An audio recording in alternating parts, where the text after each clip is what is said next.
The rulers voted to exile Earth. Humans don't wait to be told twice. Thousands of alien delegates filled the seats, each species different from the other. Some had skin that shimmered in the light, others had many eyes or long, flowing limbs. In the center, the High Council table glowed with a soft blue light. The mood was tense. Today, they would decide the fate of a small, stubborn planet called Earth. Ethan Cole, the human diplomat, stood at the edge of the chamber. He had traveled for months in a council ship just to be here, and he knew the odds were against him. Most species in the council already thought humans were too reckless, too unpredictable. Some feared them. Others simply wanted to remove them to avoid future problems. "Humans are dangerous," said one of the council leaders, a creature with 4 arms and silver scales. "They do not follow our rules. They refuse to obey trade limits. They have expanded military power without permission. Leaving them unchecked will only cause trouble later." Ethan listened quietly. He had expected harsh words, but the calm certainty of exile was something he had not fully felt until now. He could see the council members whispering among themselves. Many of them had already made up their minds. "We have discussed this long enough," said another delegate, tall and thin, with translucent wings that glowed faintly. "It is time to vote. Earth must be exiled. They will be cut off from our gates, our trade networks, and our alliances. Let them survive on their own, far from our control." Ethan's heart sank. Exile was not just a punishment, it was a sentence. No other planet had ever faced this. Exile meant isolation. No help, no communication, no trade. Humans would have to survive alone, beyond the reach of the council. "Are there any objections?" the chair asked. A few voices spoke, small protests from younger species who believed humans could be allies, but their words were ignored. The vote passed almost unanimously. Earth was exiled. Ethan stepped back, trying to control his feelings. Outwardly, he nodded politely. Inwardly, he was furious. Humans had always been seen as weak, easily controlled, or reckless. Now the council believed they had succeeded by exiling them. They were wrong. He left the chamber quickly. The corridors of the council ship were silent, polished, and long. He walked to a smaller room where Laura Bennett waited. She was the head of human logistics, calm but alert. She had been planning for this day quietly for months, knowing that diplomacy could fail. "The vote passed," Ethan said simply. He did not need to add more. Laura already knew. She nodded, her eyes hard. "Then it is time, no more hiding. We start moving our people." On Earth, governments received the message at the same time. Alarms were not triggered. There was no panic broadcast. Instead, leaders held quiet meetings, consulting old plans that were once considered only for extreme emergencies. People began moving to hidden shelters, secret colonies, and fortified zones. No one outside the government knew the scale of what was happening yet. Humans had always prepared for the impossible. They had maps of hidden worlds, old spacecraft that had long been abandoned, and engines that could reach places no alien species cared to check. Laura coordinated the work. Cargo ships were modified to carry people safely. Supply lines were secretly restored. Engineers, technicians, and pilots worked day and night, all without anyone outside knowing. The council thought humans would panic. They thought Earth would fall into chaos. But on the ground, people were calm. Families were guided to safe zones. Fleets of ships, small at first, quietly left Earth's orbit, slipping into hidden wormholes and uncharted paths. No alarms, no fireworks, just precise movement. In the council chambers, some delegates whispered. "Where is Earth's fleet? Where are the humans?" they asked. They assumed exile would immediately cripple humanity, but they were wrong. Humans did not wait to be told twice. Instead of asking for permission, they acted. Ethan watched reports from deep space. One by one, human ships left detection zones, using stealth methods developed in secret. They carried not only people, but food, medical supplies, and resources needed to survive.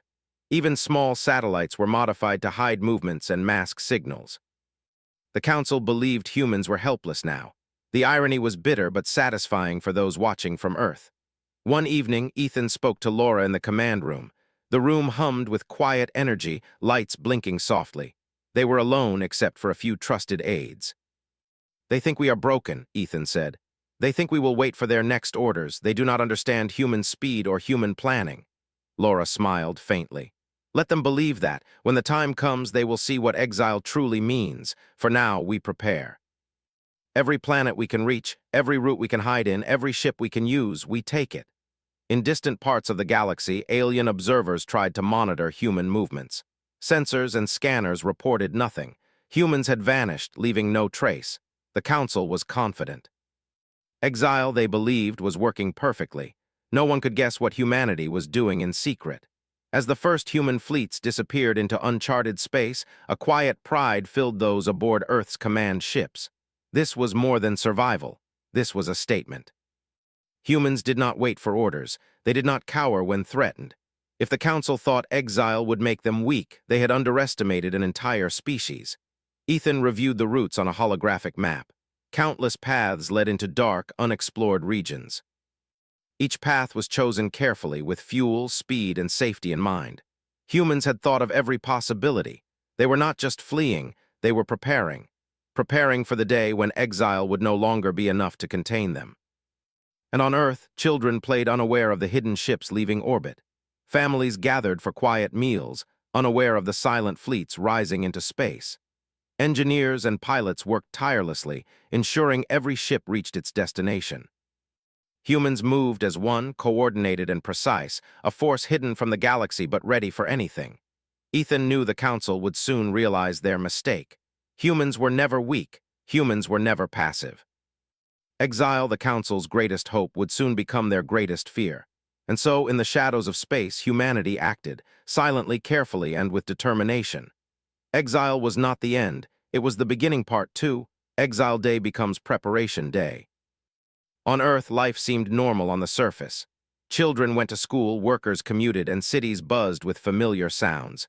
But beneath this normality, humans were moving with purpose. They did not panic. They did not argue. They prepared. Laura Bennett walked through a secret operations center hidden under the mountains of North America. The center was large, filled with rows of computers, holographic maps, and quiet humming machines. Hundreds of human engineers and planners worked tirelessly, their faces focused and determined. Cargo ships were being modified, old satellites repaired, and supply ships loaded. Everything was calculated, precise, and efficient. "How are the northern fleets?" Laura asked, stopping at a console. Amy Turner, a fleet planner, looked up. She had dark hair tied back tightly and eyes that never stopped scanning. "They are ready. All ships are fueled, routes are set. We can leave orbit within hours if we need to." Laura nodded. "Good. The Council believes we are panicking. Let them believe that. We need them distracted while we move quietly." Across the globe, human engineers worked on the oldest ships in the fleet. These ships had been abandoned decades ago, but humans had kept them in storage. They replaced engines, upgraded navigation systems, and created stealth shields that masked their movement from alien sensors. Each ship could carry dozens of people and supplies for months. In another hidden base, Ethan Cole watched over the communication networks. He ensured that no signals leaked to Council sensors. Even small transmissions were routed through secret satellites that bounced messages far from monitored space. Every message was coded, every movement silent. Humans had learned long ago that patience and planning were more powerful than strength alone. "We should send a test probe," Ethan said. "Check the routes, make sure nothing is detected."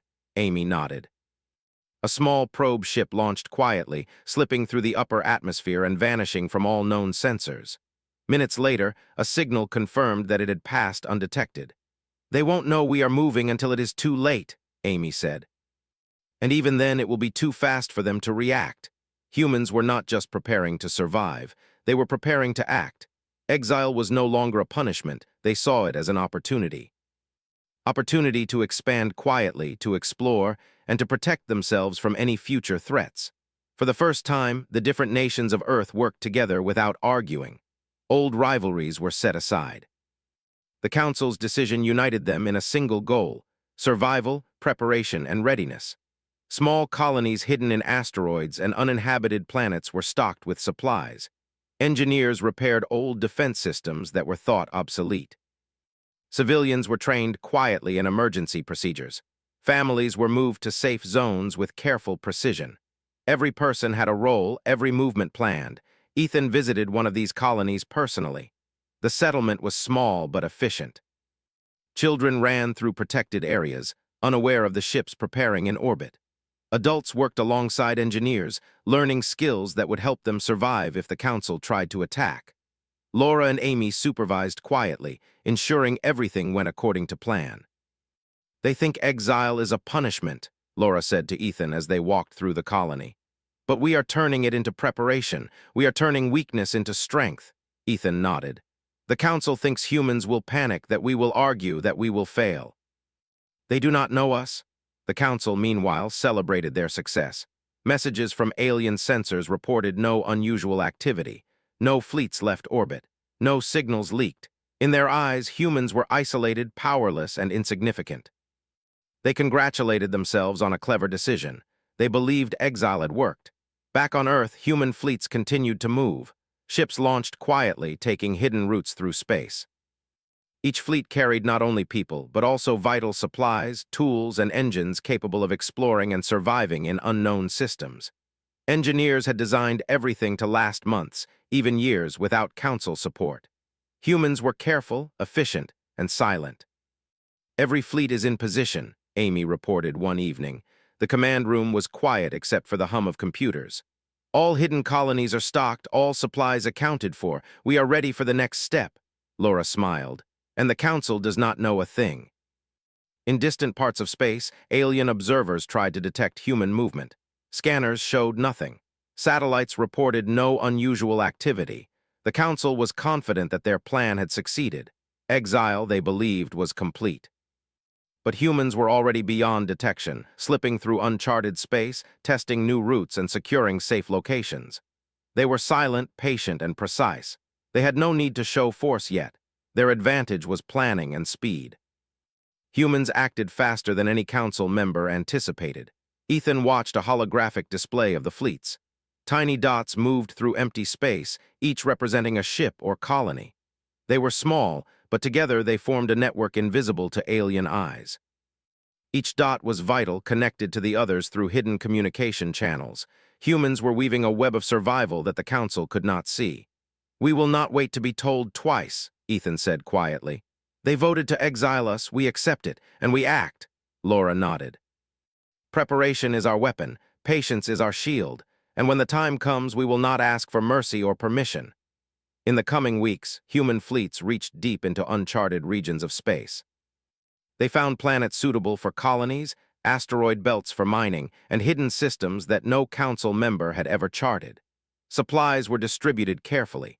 Engineers repaired old ships and built new ones in secret shipyards hidden from sensors.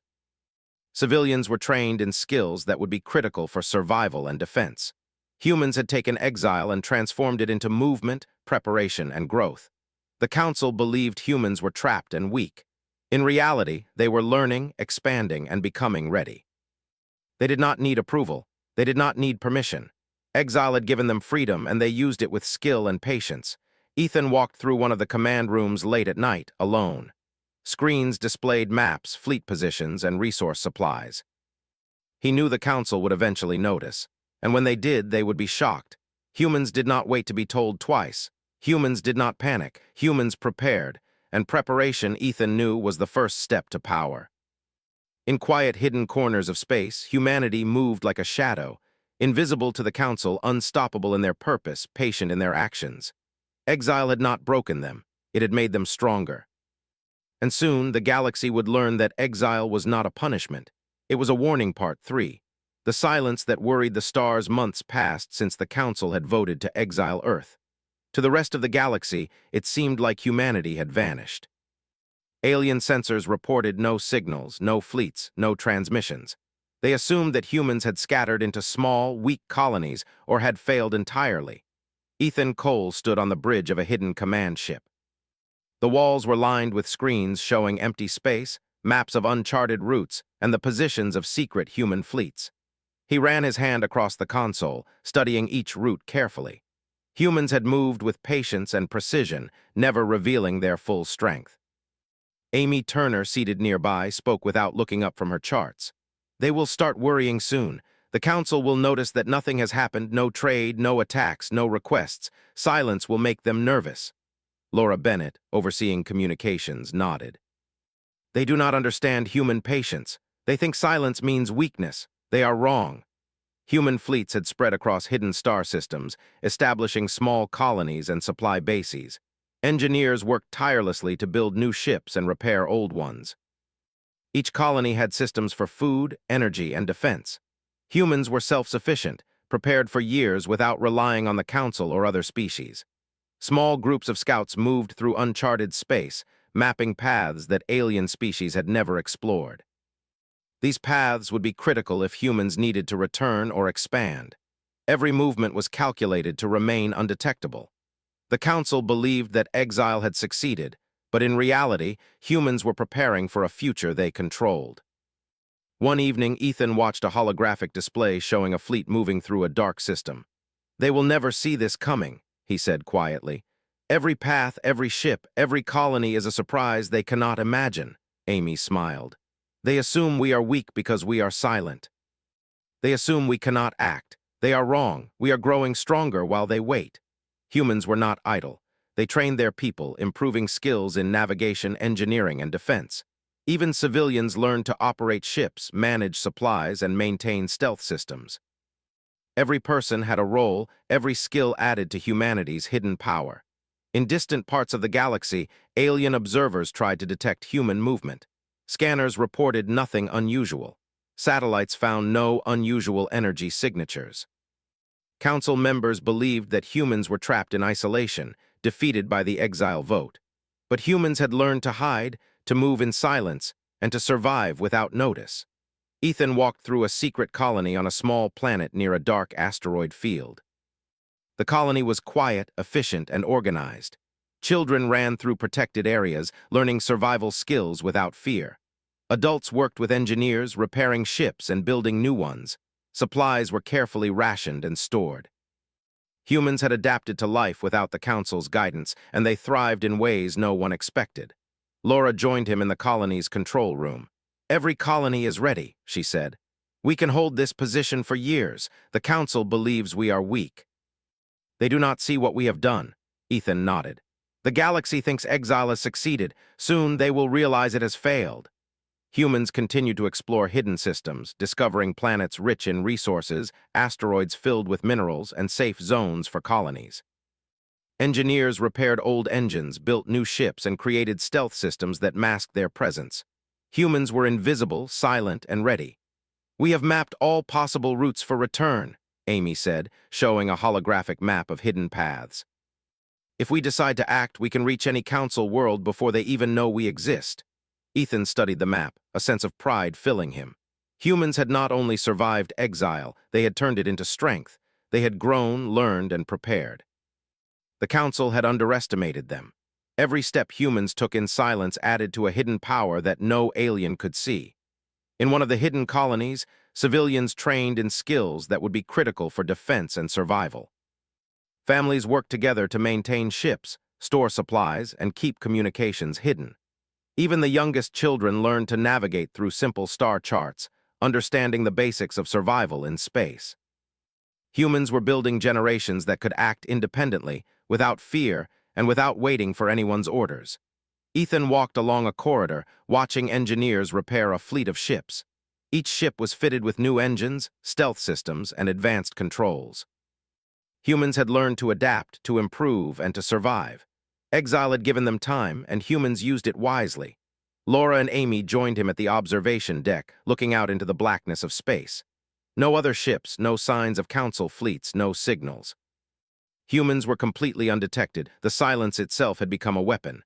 "They think we are gone," Laura said softly. "They think we are weak, they are wrong, and soon they will regret it." Ethan nodded. "Patience is our strength, preparation is our power. When we decide to act, the galaxy will learn that humans do not wait to be told twice." In hidden corners of space, humans moved like shadows. Fleets traveled through uncharted systems, colonies grew quietly, and supplies were distributed efficiently. Engineers built new ships, trained civilians, and repaired old engines. Humans were ready for the day when Exile would no longer matter.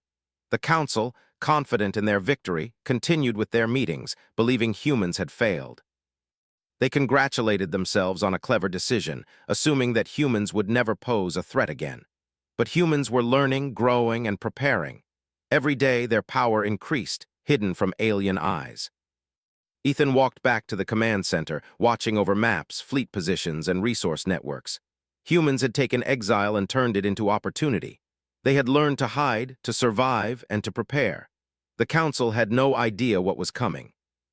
Soon, Ethan said quietly, the galaxy will see what humans can do when pushed away. Exile will not break us, it will make us stronger. In the quiet of space, human fleets moved, colonies thrived, engineers built, civilians trained, humans did not wait for permission. They did not panic, they acted, and the stars, silent and unaware, began to tremble with the shadow of a humanity that had never been seen before. Exile had not defeated them, it had strengthened them. And the Council would soon learn that silence can be more dangerous than War Part 4. Humans don't ask to come back. Years had passed since the Council had voted to exile Earth. To the galaxy, it seemed that humanity had vanished completely. But hidden in the darkness of uncharted space, humans had grown stronger than anyone could imagine. Fleets moved quietly, colonies thrived, and engineers had built ships faster, stealthier, and more powerful than before. Humans were ready, and they did not need permission to act. Ethan Cole stood on the bridge of the command ship Atlas, overseeing the preparations for what he called the return. The word itself made some of the officers smile quietly. It was not really a return. They had never been gone in spirit, only hidden. Every fleet, every colony, every ship was in position. Humans had waited patiently for the right moment. Amy Turner joined him, pointing to a holographic map showing the Council's main worlds. They think we are small, weak, scattered. They do not see our fleets, our colonies, our supply chains. They have no idea we are ready to act. Laura Bennett, coordinating communications, nodded. We have been quiet long enough. Now it is time to act. Not recklessly, not with anger, but with precision. No one will stop us. Human fleets began to move silently from their hidden positions. They did not attack first. They moved strategically, cutting off Council supply lines, disabling hyperspace gates, and occupying key sectors in empty systems. Each step was measured. Humans wanted control, not chaos. They wanted power, not destruction for its own sake. The Council, still confident in their victory, began to notice unusual gaps in trade and fleet movements. Alarms rang in some chambers. Delegates whispered nervously. Reports came in of disappearing cargo, missing fleets, and strange energy signatures. They could not detect the size of the human fleets, nor the number of colonies that had formed beyond Council sensors. What is happening? One Council leader demanded. Humans should be trapped. They should be weak. How can they move so freely? Ethan observed from the bridge as human fleets disabled a Council gate without firing a single shot. Alien ships nearby could only watch as the gate went offline. It was a quiet, calculated move, showing humans did not need to fight to control space. They had mastered stealth, speed, and precision. Laura smiled as she watched the operation. They voted to exile us. We accepted it. Now we act. They do not need to know our strength until it is too late. Humans had prepared every detail. Colonies were stocked with weapons, supplies, and engines capable of long-term operations. Engineers had upgraded ships with better propulsion and shields. Civilians trained for survival now operated as scouts, navigators, and operators. Everyone had a role, everyone was part of the plan. In one hidden colony, Ethan spoke to a group of fleet commanders. Remember, our goal is not to destroy.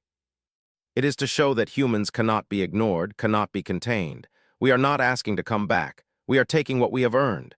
Amy nodded. Every Council system we touch will see that humans act with speed, intelligence, and restraint. They will understand that exile does not control us. It only delayed us. Human fleets moved from sector to sector, disabling Council control points, taking over supply lines, and quietly establishing human presence in strategic locations. The Council tried to respond, but they were too slow. Humans had studied their movements for years. Every weakness had been mapped, every delay predicted. One Council world, a wealthy planet with advanced defenses, sent a fleet to investigate. Human scouts detected them first. Without firing a single shot, humans used stealth ships to disable engines, block hyperspace paths, and force the alien fleet to retreat. When the Council reported the incident, they had no idea humans were already there. Ethan observed the map, noting every success. Everywhere we act, the Council is unprepared. They underestimated us. They still believe we need orders to act. They are wrong. Laura added, We have turned exile into freedom. We have turned their confidence into vulnerability. Patience has been our weapon, preparation our shield. As fleets moved, humans broadcast messages carefully, not threats, not demands, but simple statements of fact. Ethan spoke to one such transmission. We were exiled, we accepted it, now we act freely. This is our choice and it is final. The council was shocked. They had expected panic, begging, or collapse. Instead, humans acted quietly, efficiently, and decisively. They were everywhere and nowhere. Alien leaders realized their error. Humans were not weak. Humans did not wait to be told twice. Human colonies on hidden planets acted as supply bases and training centers. Civilians learned to operate ships, defend positions, and manage resources. Engineers repaired and built ships capable of deep space operations. Humanity had created a self-sustaining network capable of surviving any challenge. In one quiet room on the Atlas, Ethan, Laura, and Amy looked over the holographic map. Fleets were in position, gates disabled, council supply lines interrupted, and critical systems occupied without firing a single destructive shot. Humans had shown restraint, precision, and intelligence. They will try to fight, Amy said. Some will resist. Some will come after us, but they will be slow. We are faster, smarter, prepared. Ethan nodded. Humans have learned that exile does not break spirit, it strengthens it. We act not out of anger, but out of necessity and intelligence. They cannot stop us, because we move faster than they can think. The first direct confrontation came when a council fleet tried to reclaim a gate in a strategic system. Human ships blocked their approach, forcing them to retreat without a fight. Alien commanders were frustrated, confused, and afraid. The humans did not attack, but they controlled the situation entirely. Laura smiled. Every step is a lesson. Humans do not ask to come back. We do not beg. We act. And the galaxy learns what we are capable of. Human fleets continued their expansion, quietly but with control. Every system touched was carefully managed. Supplies were secured, ships repaired, and civilians prepared. Humans moved like shadows, invisible until they revealed themselves. The council had no idea of the scale of human preparation. Ethan addressed the fleet commanders once more. Our goal is not destruction but control. We show restraint. We show intelligence. We do not wait for permission. Humans act, and our actions speak louder than any vote or decree. The galaxy will remember this day. And in the darkness of uncharted space, humanity moved with silent precision. Fleets, colonies, and supplies were coordinated perfectly. The council, confident for so long, began to realize their mistake. Humans had not only survived exile, they had grown stronger, faster, smarter, and more prepared than any alien species had ever expected. Exile had been a gift in disguise. Humans had turned it into preparation, patience, and power. And now, the galaxy would learn that humans do not wait to be told twice. The first lessons had been delivered quietly, efficiently, and without unnecessary violence. The council was shaken. Alien worlds whispered among themselves. Humans had returned not to beg, not to apologize, but to act with intelligence, precision, and restraint. Ethan watched the fleets move, knowing that the next step would be even greater. Humans were ready for anything. The council had underestimated them, and that mistake would cost dearly. In the shadows of space, humanity acted. Exile had not defeated them. It had made them stronger, faster, and smarter. The galaxy was about to understand that humans are not to be underestimated. And the council would learn, as humans moved like shadows across the stars, that patience, preparation, and action are far more powerful than fear. Part 5. A new rule written by action, the galaxy had changed, quietly but completely. Humans had moved from hidden colonies to key systems, controlling hyperspace gates, supply routes, and strategic planets. The Council, once confident in their exile of Earth, was now scrambling to respond. Alien leaders whispered among themselves, trying to understand how humanity had grown so strong without their notice. Ethan Cole stood on the bridge of the Atlas, looking out at a sector filled with human ships. Fleets moved in perfect coordination, shields glinting softly in the dark. Engineers repaired damaged ships, and scouts reported on empty systems. Every move was calculated, precise, and efficient. Humans did not rush. They did not act recklessly. Every action was meant to show control, not destruction. Amy Turner joined him at the observation deck. They are finally realizing their mistake, she said quietly. The Council believed we would panic, that we would fail. They see now that humans do not wait to be told twice. Laura Bennett nodded. And they will see that humans act with intelligence, speed, and patience. They cannot ignore us. They cannot stop us. Human fleets moved steadily through Council-controlled space, taking over key positions without firing a single unnecessary shot. Alien ships tried to challenge them, but humans were faster, smarter, and more prepared. They cut off supply lines, disabled gates, and occupied strategic points before the Council even knew what was happening. On one Council world, leaders gathered in panic. Alarms rang through the command halls. "How did humans do this?" one delegate shouted. "We exiled them, we cut them off from all trade and support. They should be weak." Another shook his head. "They are not just strong, they are organized, coordinated, and prepared." They moved silently and struck precisely. "We underestimated them, and it is costing us." Ethan observed the reports coming in from every sector. "This is what happens when a species refuses to be controlled," he said. "They voted to exile us, we accepted it. And now we act freely, without fear, without delay, and without permission." Human colonies, previously hidden in uncharted space, now acted as hubs for fleets and supply chains. Civilians operated ships, repaired engines, and maintained stealth systems. Engineers built new vessels while training crews. Every colony, every person, was part of a network that allowed humanity to control space quietly but effectively. Laura and Amy walked through one of the largest colonies, overseeing operations. Children trained with simulations, learning navigation and strategy. Adults worked alongside engineers, preparing ships and supplies. Humans had turned exile into strength, teaching everyone to act independently, efficiently, and with purpose. "Every Council world we touch learns the same lesson," Laura said. "Humans do not beg, humans do not wait, humans act." The Council tried to respond with force, sending fleets to reclaim lost systems. Human scouts detected them early. Without attacking, humans blocked paths, cut off supply lines, and forced alien fleets to retreat. The Council could not understand how humans moved faster than their reactions. Patience, preparation, and intelligence gave humanity an edge no one had expected. Ethan gathered his commanders. "Remember, our goal is not to destroy, it is to show strength. It is to teach restraint, intelligence, and preparation. Every action must prove that humans are not to be underestimated."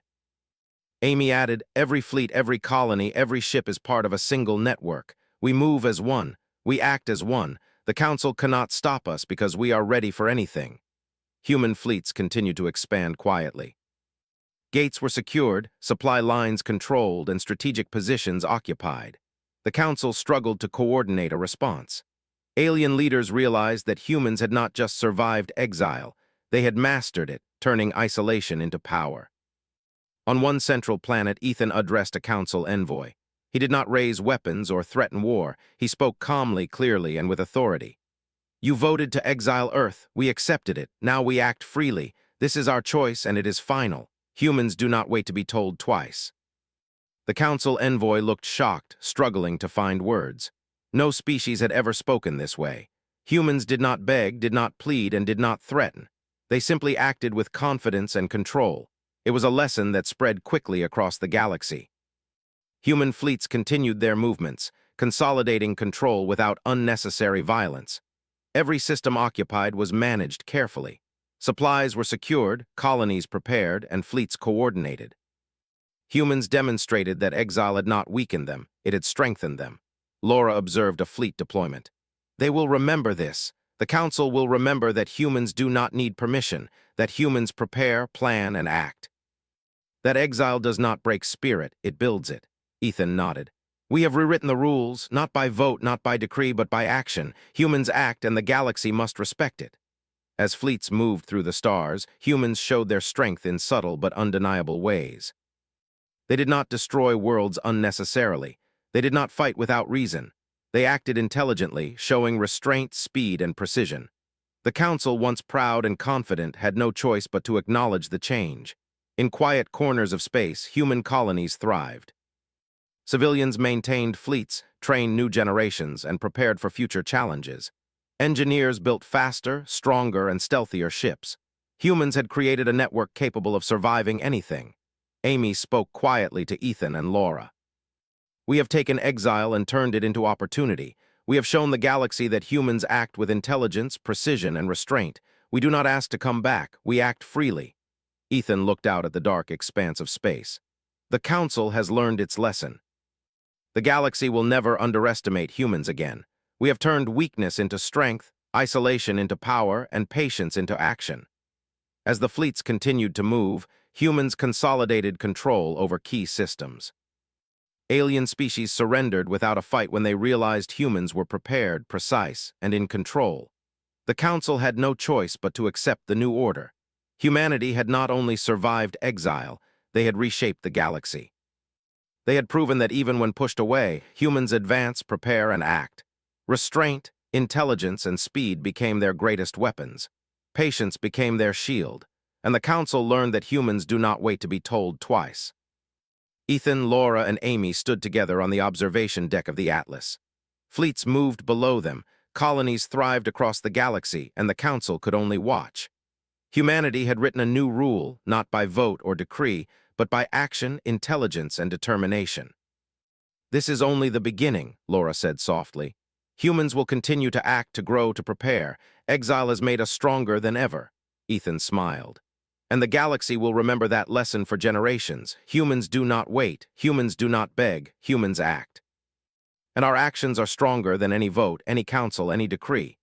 In the darkness of space, humanity moved as one. Fleets, colonies, and civilians worked together. Engineers built, pilots navigated, and scouts observed. Humans acted with precision, patience, and intelligence. The Council had underestimated them, and now the galaxy knew. Humans do not wait to be told twice. And in that knowledge, humanity became unstoppable.